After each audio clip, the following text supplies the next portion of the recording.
Hi, Misha here, and just under a year ago, we previewed and then reviewed the Italian Beretta PMX-S, their current 9mm submachine gun, but in semi-automatic pistol form.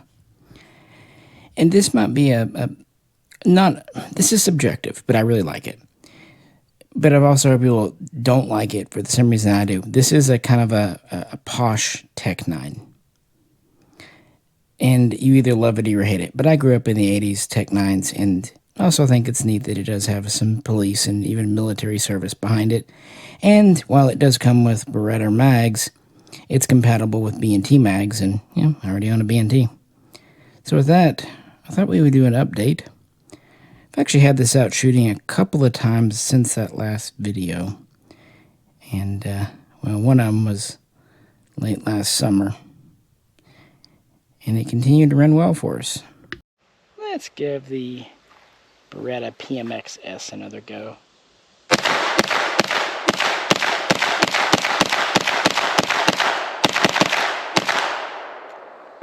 She held open. Beretta. I think it's been out 3 times now, and no issues. I've made a few light modifications. I've put what seemed to me appropriate folding sights on it. These are low profile, adjustable, B&T. Also put on a 3-lug adapter. I think it kind of gives the barrel the right look. This is original hand stop, simple rail covers. Of course, you know me in slings, different slings. Sometimes I'll put a single point on it. Right now it's got a 2-hook. But I enjoy it. Really, really do. And before you go further, if you could, you know the drill, but we've got to say it. If you could, please like, share, subscribe. Also, please do comment. I'd like to discuss the guns. That's why I'm here. I'm here because I enjoy guns. That's about it. And community. And if you'd like to help support the community as we start building the range and hopefully get more shooting videos underway, check out the link to Patreon. Now we'll let Jero give the PMX a go. Man, it's hot out here. Well, it's not hot. It's just so humid. Like, yeah. Neither of us really feel all that hot. It's just sticky sauna. Blah. We don't feel hot. We just feel like we are in the river.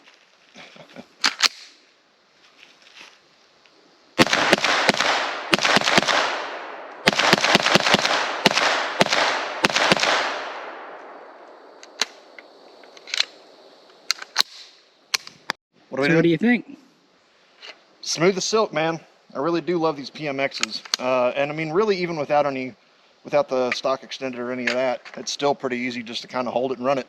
Yeah, with the situation right now with Armbraces not being allowed, the fact that that didn't have an Armbrace adapter is no longer a huge detraction.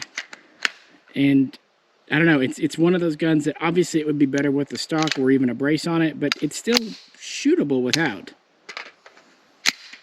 Oh, totally shootable.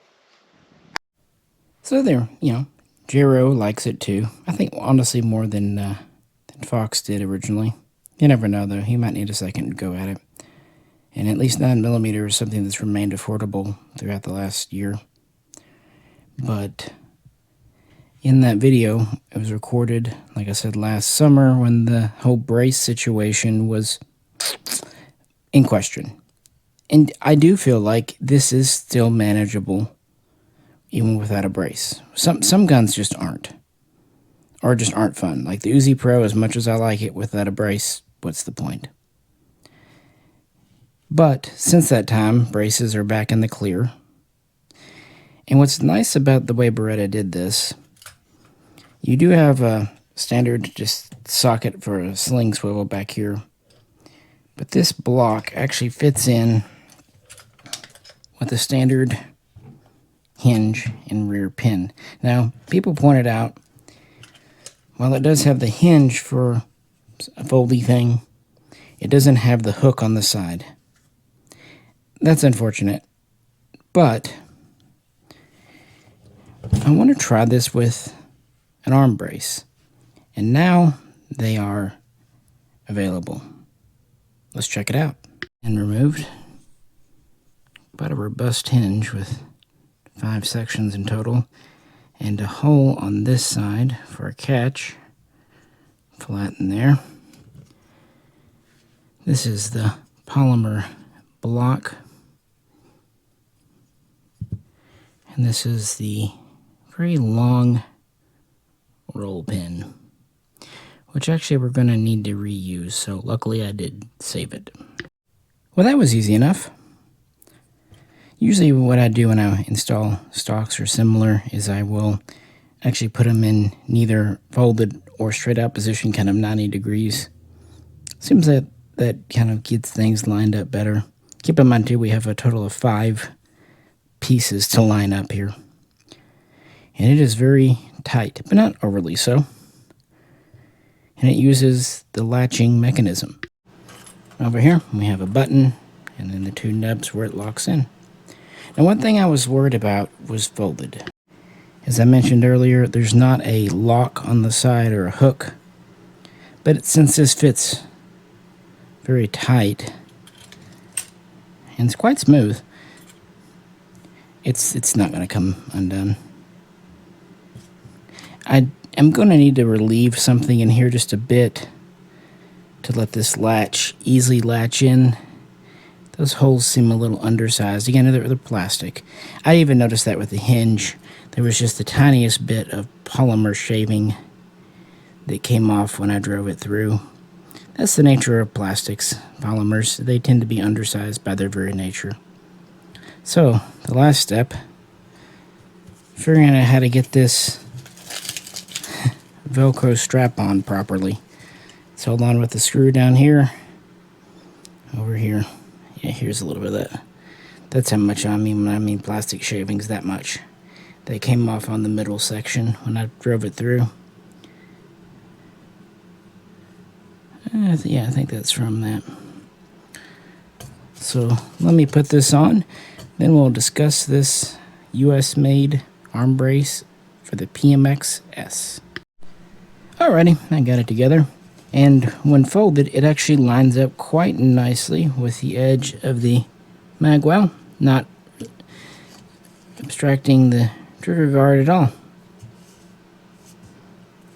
And I did work it a bit, loosen it up, and now it latches in easily enough.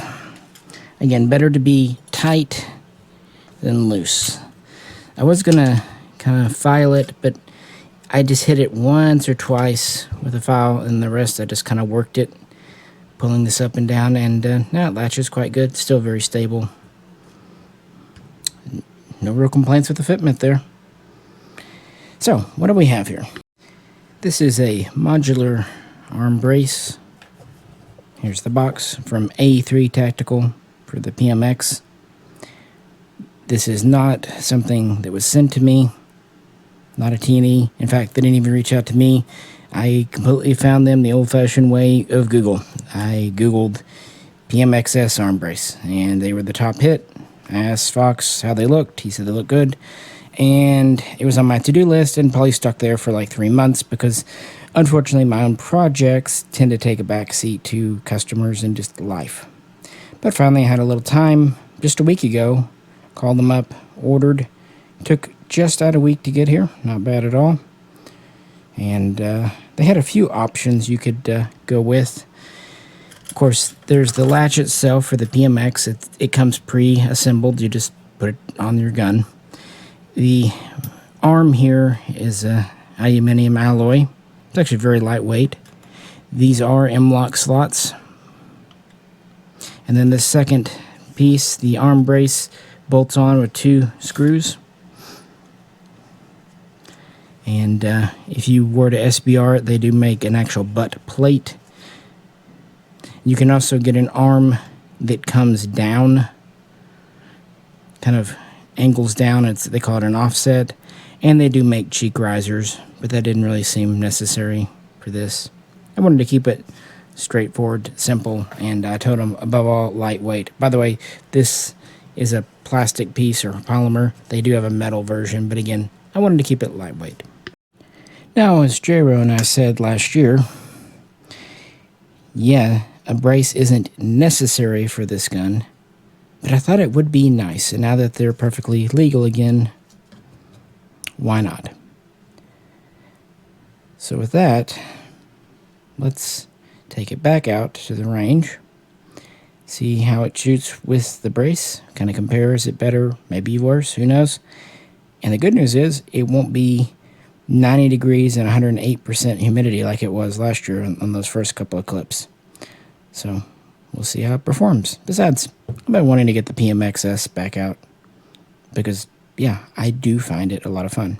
Oh, and I do like how when this is folded, it very easily clears the ejection port. So no risks there. And as you see, it's very secure. It's not going to go flapping around. The whole thing did fit very secure. I think having all these pieces coming through helped a lot. Yep, rail covers, what have you. So, see you at the range. Alright, let's start off like it does not have the brace on.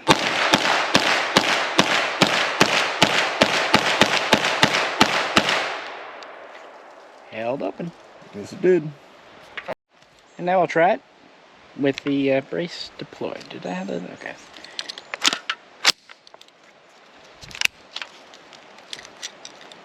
Good there? Yep.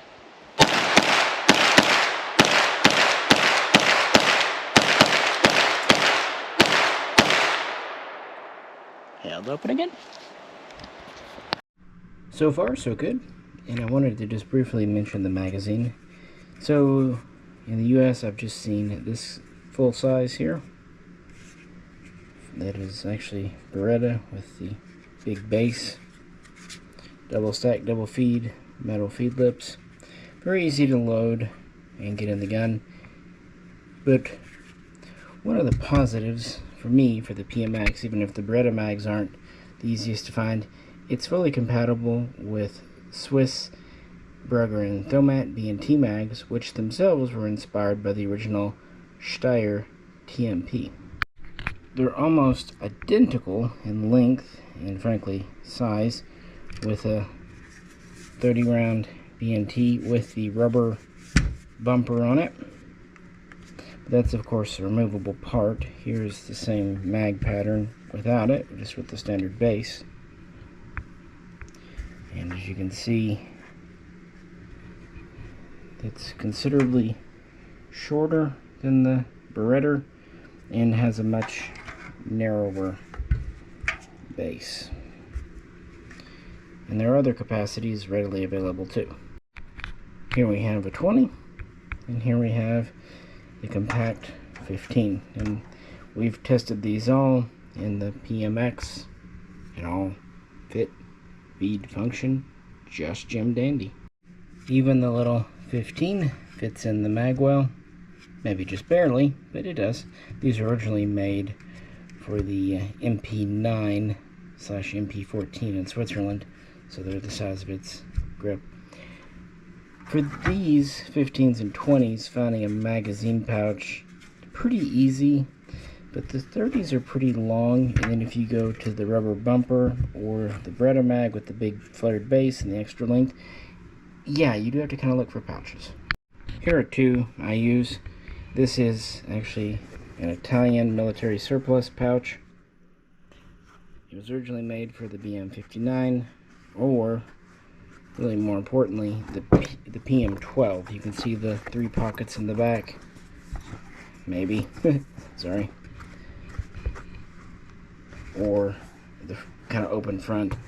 The thinner B&T mags will fit in those small back pockets just fine, but if you want to use the modern PMX mags, you can easily fit 3 in the front big pocket. So that's one option. These are really classy, just leather pouches. Well, leather tabbed and canvas, sorry. And here's a more modern 3-cell pouch. I really don't remember the brand. Found that on Amazon. Bought a couple of these a couple of years ago. But they're adjustable.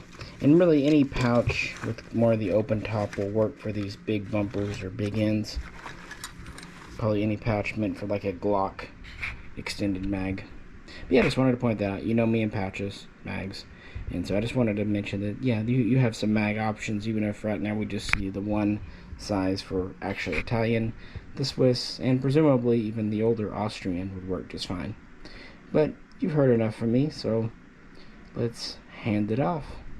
Now Jared's going to try with the, you get the brace folded in, right? That's right. Yeah, I'm going to try it just like traditional pistol. He's got the B&T mag for what it's worth. It's a big chunky foregrip. That's what she said.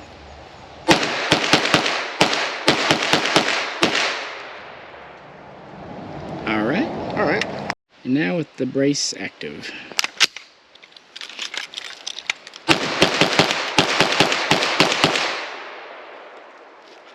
I dig it. So when we were out here last time shooting it, during the not good day where we were both sticky, we agreed that really that gun could be shot without a brace pretty comfortably. But now that we have a brace to try it with, initial impressions? I mean, it's like putting a brace on anything. Obviously, there's a lot better control. For me, this brace length is great.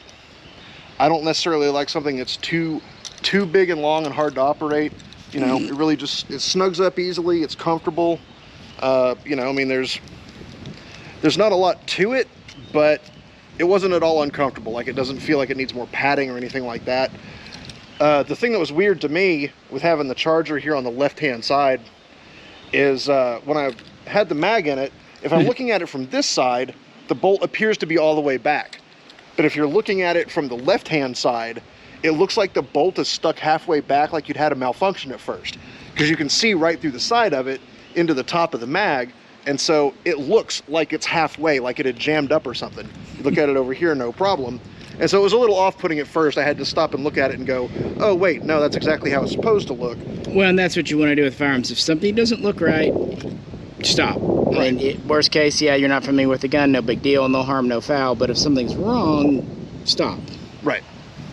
Because I've been on shooting trips where people didn't, and no, perfectly comfortable. Aside from that thing, aside from it looking a little weird, no problems whatsoever. Yeah. So do you think having the brace helps the gun? Oh, for sure. It's really useful to hand kind of unique import guns like this to someone like J-Ro, because not only has he been shooting his whole life, he's also worked for, at least around here, a major gun manufacturer. So he's very familiar with American-style guns, 1911s, AR-15s, and pump shotguns. But he doesn't have a whole lot of exposure to foreign guns. So it's kind of interesting to put something like this in his hands and see how quickly he takes to it, how intuitive it is. So I don't really prime him. Obviously, if he asks me where a control's at or what this does or anything to do with safety, I will completely answer it. But otherwise, I kind of let him figure it out on his own. I think that is edifying. I think that actually shows how your average person who might buy a gun like this can take to it for good or ill. And that was what's kind of funny with the charging handle here. When he saw it locked back like this, he saw that there's obviously more track here, and that's for disassembly, hence the notch. But I can understand that does look just from the side, especially with kind of the bolt ending here. I can understand why he was like, well, did it go into battery? Did something hiccup? As I said, I'd rather someone stop, pay attention, take their time. Worst case, you lose a few seconds. But as I intimated, there have been shooting with people, and they just blithely went on through even when something didn't feel or sound right. And that is dangerous, and never do it. It never hurts and can always help to be extra cautious and careful and just observe your situation. Another thing Jero picked up on was this hole in the bolt after I was shooting it. I think for a split second he thought maybe part of the extractor or system had gone flying off, because yeah, it's just a hole. Of course, that's there so you can put your reciprocating handle on either side. I know some might not like that this has a reciprocating handle. Neither of us found like it got in the way. and it just keeps things simple. And I mean, you have direct control of your bolt. You can easily manipulate it without worry. No fancy mechanisms. Again, this was meant, at least the full auto version, to just be a simple, rugged submachine gun, and that's translating over here as a imported pistol. But again, I'm glad he picked up on that, because what if it had been a part that had gone flying off? And J-Ro and I have been shooting together for just under a quarter century. Trust me, over the years, we've had things go flying off. AK slant muzzle brake comes to mind, or a muzzle brake on an FAL Sporter back when they had to have muzzle brakes, and Century apparently did not pin it on very well. So we work well together. We know each other's grooves. But yeah, with that was his take. Here's mine. So yeah, even though this is pretty comfy as is, maybe like a angled foregrip would be even nicer. I do like that they at least give you the hand stop with it. As I said originally, I put the 3 lug on. I should have brought a lock washer out. I forgot. Put the B&T sides. I do, you know, you got a bolt release. It's a nice smooth bolt throw. I know some feel like the safety digs in. I don't feel that way. In fact, I did not notice it even touching my hand while shooting. I'm not saying it didn't. I didn't notice it. Yeah, but I've heard some people complain. I like this grip. It's big without being obnoxiously big. And as far as this A3, like I said, I like how it folds up pretty well flush with the mag well. I like that it doesn't go in front of the mag well, so it actually lets you use it pretty well. It lines up very nicely. Deployed real easily. Yeah, and it's nice and stiff, but it also locks in. The button, you're not going to accidentally push it. Of course, this will, you know, what Tom could wear. We do have M-lock slots here, and also on the inside, probably can't really see it because of this wrap, but yeah, there's even a couple. So, I mean, they, if nothing else, they serve as lightning cuts, but, you know, a place you could attach like a sling swivel or a mag carrier or whatever. It's nice to have. I do think it does improve the looks, the feel. This gun always needed something back here because it came from Beretta with the hinge in the receiver. So when it just had the block back here, it really did feel like it was missing something. So I really like how A3 did this brace. I think Beretta USA should make a brace for these PMX-S's now. I really like the gun. I really do. Today we were just shooting 115 grain, but we've tried other in the past, and it's a nice, smooth, simple bolt. Perfectly good trigger. Very nice short reset. I actually do like the safety. The mag catch. I found the right side mag catch works a little better than the left, but they both work fine. Double stack, double feed mags, so. And I just put the old rail covers I usually use on. Have something here. And you can remove the rails if you don't want them. I think these B&T sights work fine.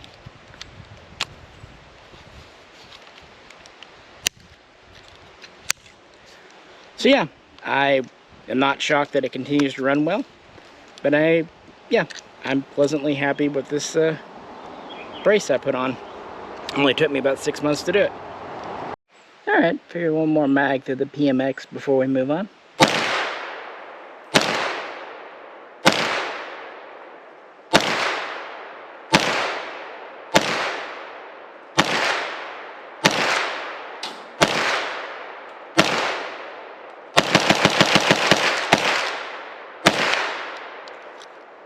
And she held. Open. Alrighty guys, between previous videos and this one, I think enough said. Like I said, we're running out of time, need to move on to other guns. But no, I really like this brace, and even after shooting it a couple of 100 rounds at least, it's still nice and tight, didn't get in the way. You can still very easily access your full trigger guard. The only thing Obviously, this kind of covers up the right side mag catch. The only slight issue, and I do mean slight, is if you press on the left side, you're going to have to basically move the right side mag catch out a bit, pushing it out, dropping the mag. So this does abut it against it a little bit, but it's actually up against not the hard plastic part, but actually the nylon strap part here. So if this is folded and you do want to drop your mag using the left side, push hard. Of course, you could just not put this strap on, but I'm not sure where that gets you on legal terms. Plus, it does actually make it much more comfortable, so I was concerned, as I said at the beginning, about, since there isn't the latch on the side of the receiver like on the machine gun version for the stock or brace, would this stay in position? But the answer is yes. Yes, it did. So that was only kind of minor, little, tiny thing we noticed. I know this is not a fits everyone type gun, but I think Jero and I both really like it. It's something super cool, unique, special. It's not like a FN P90, PS90, but it's just a dependable, durable subgun type. Very much like the CZ Evo 3 Scorpion. It's just an iteration of the Tech 9, which itself was meant to be a cheaper version of the Swedish Carl Gustaf, the M45, which itself was meant to be a more refined version in some ways of either a grease gun or a British Sten, which itself was a cheapened version of a Lanchester, which itself was copied almost verbatim from an MP28 Bergman, which itself was a further evolution of the MP18. And yes, finally we get to basically the original submachine gun. There's the whole family. You're welcome. Have a great start to your February from Misha and Jero, and we'll have to rope Fox in. We almost had him out that day, but yeah, ended up having a funeral to go to, so sorry, lovey. With that, if you could, as always, like, share, subscribe. Check out Patreon. We just announced a new tier, and we'll catch you very soon next time.